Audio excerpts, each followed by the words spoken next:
আসসালামু আলাইকুম প্রিয় দর্শক, welcome to Ifat and Ishrat cooking.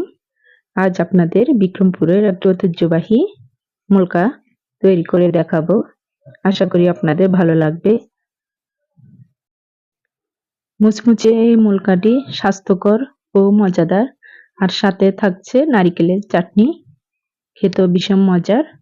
আশা করি আপনারা সাথে থাকবেন। দেখা যাক কি কি উপকরণ লাগে এটা তৈরি করতে।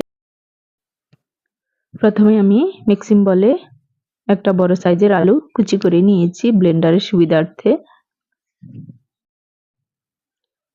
সাথে দিয়ে দিব 1 ইঞ্চির মতো আদা কুচি, 3টা কাঁচামরিচ।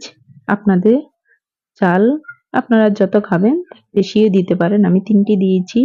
এখানে হাফ চা চামচ গোটা জিরা দিয়েছি। এখন আমি এটাকে ব্লেন্ডার করে নিয়েছি। এখন তার সাথে দিয়ে দিব 2 কাপ সুজি।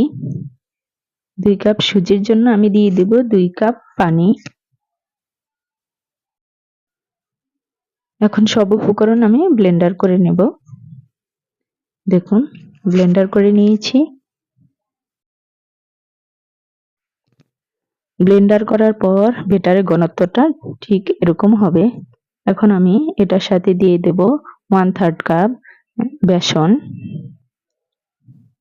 হাফ কাপ টক দই, স্বাদ মতো লবণ আর 2 চা চামচ চিনি দিয়েছি। চিনিটা অপশনাল, আপনারা চাইলে চিনিটা নাও দিতে পারেন। চিনিটা দিলে টেস্টটা আর কালারটা ভালো আসে। এখন আমি সব উপকরণ একসাথে ভালো করে মিশিয়ে নেব। মিশানো হয়ে গেছে। মিশানোর পর ঘনত্বটা ঠিক এরকম হবে, একটু ঘনই থাকবে। আমি 10 মিনিটের জন্য এটা রেস্টে রেখে দেব। এখানে আমি একটা ব্লেন্ডারের জার নিয়েছি। এখন এতে দিয়ে দিব কোরানো নারকেল 1 কাপ, কিছু চীনাবাদাম ভাজা, 2টা কাঁচামরিচ আর 2-3 টুকরা আদা কুচি, 1 মুঠো ধনিয়া পাতা, 2 টেবিল চামচ টক দই। এখন আমি এসব উপকরণগুলো ব্লেন্ডারে ব্লেন্ড করে নেব। ব্লেন্ড করে নিয়েছি। এখন দিয়ে দিব স্বাদ মতো লবণ ও 2 চা চামচ চিনি। চিনিটা দিলে চাটনিটা একটু পাতলা হয়ে যাবে। এখন এগুলো আমি আবার ব্লেন্ড করে নেব। ব্লেন্ড করে নিয়েছি।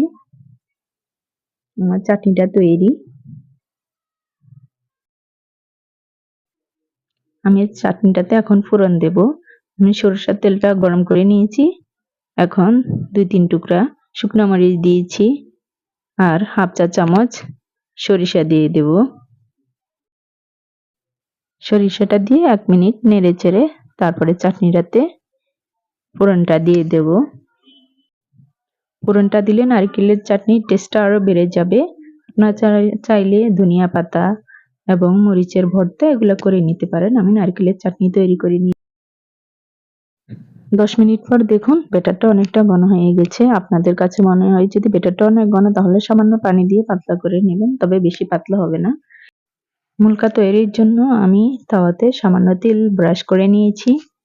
এখানে বেশি তেল দেওয়া যাবে না, সামান্য তেল ব্রাশ করে নিতে হবে। তারপর আমি এখানে সামান্য পানি ছিটিয়ে নিয়েছি। মুলকা তৈরির জন্য 1 চামচ ব্যাটার দিয়ে এভাবে চামচের নিচের অংশ দিয়ে ঘুরিয়ে ঘুরিয়ে রুটি শেপে তৈরি করে নেব। যখন উপরের অংশে এভাবে কালার চেঞ্জ হতে থাকবে তখন সামান্য তেল দিয়ে ব্রাশ করে নেব। চুলার জালটা এখন মিডিয়ামে রেখে মুলকাগুলো তৈরি করে নেব। দেখুন নিচের অংশে কালার চলে আসছে। এখন আমি মুলকাটা তুলে নেব।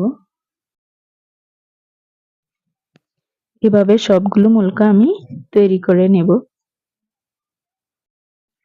এই মুলকাটা আগেকার দিনের মানুষরা অনেক তৈরি করতো, এখন অনেকটা হারিয়ে গেছে। আমি আপনাদের নতুন করে তৈরি করে দেখাচ্ছি। এই মুলকাটা খেতে এতটা মজার ও সুস্বাদু, মুচমুচে মুলকা।